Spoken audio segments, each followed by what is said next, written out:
မြန်မာနိုင်ငံမှာအသွင်ကူးပြောင်းရေးအစိုးရတရက်အနေနဲ့ငြိမ်းချမ်းရေးအတွက်ရက်တရာမတိုင်မီကာလမှာတိုင်းရင်းသားလက်နက်ကိုင်10ပွဲကျော်ကိုစုစည်းနိုင်မယ်လို့ယူဆကြောင်း NCA ထိုးထားတဲ့ပိုအိုမျိုးသားလူမျိုးရေးအဖွဲ့ချုပ်မှဥက္ကဋ္ဌဗိုလ်မှူးကြီးခွန်ဥက္ကာက CNN သတင်းဌာနကိုပြောပါတယ်။အခြေအနေကတော့လွန်ခဲ့တဲ့9နှစ်နဲ့ဆိုင်တော့နည်းနည်းကြီးလာတဲ့သဘောမရှိပါဘူး။နောက်ပြီးတော့ဒီတင်းတင်းတင်းနဲ့တော့နေတဲ့သဘောလို့ရှိပါတယ်။ဒါကြောင့်လဲဆိုတော့ကြိုင်နေတဲ့မှာအားလုံးအခြေအနေမတူတဲ့လူကိုခေါ်စုနေတယ်ပဲရလာကောင်းထွက်မှာမဟုတ်ဘူး။ဒါကြောင့် NCA လက်မှတ်ထိုးထားတဲ့အဖွဲ့တွေနဲ့အရင်ဆုံးမယ်ပြီးရင် NCA မထိုးတော့လည်းပဲအပြည့်ရထားတဲ့မြောက်ပိုင်းပုတ်ပွဲသိဆုံးမယ်အဲ့လိုမျိုးနောက်ပြီးတော့ဒီထိုးတော့ပြန်ထွက်သွားတဲ့အဖွဲ့တွေကိုဒီကပေးမယ်ပြန်ဆောင်မယ်ပြီးတော့မှတခြားအဖွဲ့တွေကိုအချိန်ကာလမျိုးတော့ရှိပါတယ်ဒီလိုနဲ့တဖြည်းဖြည်းတော့ရတဲ့မတိုင်ခင်မှာတော့15ပွဲလောက်တော့စုစည်းနိုင်ပါစုစည်းပါဝင်နိုင်မယ်လို့ယူဆရပါတယ်ဆရာstep by step ပေါ်မှာတင်တယ်ဆရာမတင်လာတော့အဲတော့တော့ပြရမှာကအပြီးစုသဘောမျိုးမဟုတ်ပါဘူးပြရမှာအဆက်တွေစာယူတဲ့သဘောမျိုးပါဒီမှန်တယ်စတဲ့သဘောမျိုးပါစနေအဆက်တွေစာယူတဲ့လူတွေဒီအဆက်တွေရလာရင်ဒီတက်ရှ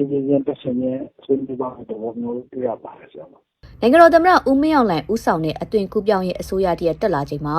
ငြိမ်းချမ်းရေးဖိတ်ခေါ်မှုကို2026ခုနှစ်ဧပြီလ20ရက်ကနေဇူလိုင်လ31ရက်နေ့အထိရက်ပေါင်း100အတွင်းသတ်မှတ်ထားတာဖြစ်ပါတယ်။အဲဒီနောက်အမျိုးသားစည်းလုံးညီညွတ်ရေးနဲ့ငြိမ်းချမ်းရေးဖော်ဆောင်မှုညှိနှိုင်းရေးကော်မတီဟာတိုင်းရင်းသားလက်နက်ကိုင်အဖွဲ့တချို့နဲ့ငြိမ်းချမ်းရေးဖိတ်ခေါ်ဆွေးနွေးမှုတွေပြုလုပ်ထားတာပါ။ငြိမ်းချမ်းရေးရရှိဖို့ဟာသက်ဆိုင်ရာအဖွဲ့အစည်းအလုံးပေါ်မှာမူတည်ပြီးအနာဂတ်အတွက်ငြိမ်းချမ်းရေးကိုဆောင်ရွက်ရမှာအတားအဆီးမရှိတဲ့ပုံစံမျိုးနဲ့သွားမှသာငြိမ်းချမ်းမှာဖြစ်တယ်လို့ကချင်နိုင်ငံရေးသမားဦးကွမ်ကောင်အောင်ခန်းက CNN သတင်းဌာနကိုပြောပါတယ်။ငြိမ်းချမ်းရေးကတော့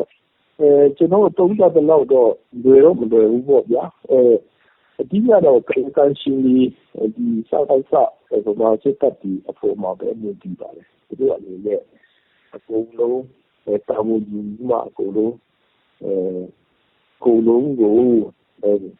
ဖြစ်နိုင်ရှိတဲ့ဟာတွေနဲ့အကုန်လုံးဆွေးနွေးပြီးမှတာဝန်ယူတာဝန်ခံမှုတကယ်ပဲငြိမ်းချမ်းရေးကို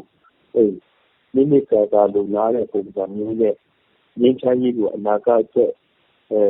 ဒီအတားအဆီးရှိတဲ့ငြိမ်းချမ်းရေးပုံစံမျိုးနဲ့သွားမှာပဲငြိမ်းချမ်းရေးရရှိမယ်လို့ပဲကျွန်တော်ကဒီလိုမြင်ပါတယ်ငြိမ်းချမ်းရေးကတော့စစ်ပါနဲ့ငြိမ်းချမ်းရေးဖြစ်ပေါ်တော့လို့ဒီလိုအပ်တာတောင်းရပေါ်လည်းတောင်းလို့ပေါ်လည်းအကုန်လုံးစီပါတာမရှိကျွန်တော်ပြောနေတယ်ဘာဖြစ်လို့လဲဆိုတော့ကျွန်တော်နိုင်ငံဟာဒီပြည်သူတွေက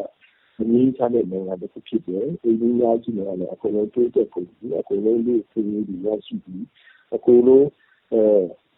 စစ်မှန်တဲ့တိုးတက်မှုကိုပဲ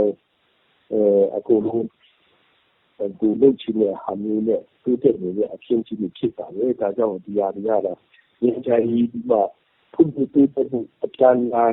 ဒီစားလိုက်နာမှုဒီမိုကရေစီဖက်ဒရယ်နိုင်ငံတည်ဆောက်မှုဆက်စပ်မှုဒီလည်းပါဝင်ပါတယ်။ဒါကြောင့်လည်းအကုန်လုံးကငြိမ်းချမ်းရေး